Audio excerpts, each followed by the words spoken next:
চা তো অনেক খেয়েছেন, কিন্তু এরকম একটি কাফে করে কখনো চা খান নাই। দেখুন সম্পূর্ণ ভিডিওটা। একটি বাঁশ দিয়ে কত সুন্দর একটি কাপ তৈরি করে।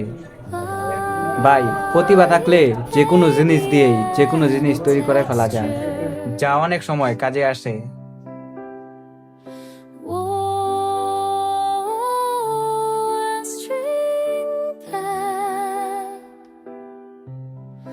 Minimal soft percussion or no percussion.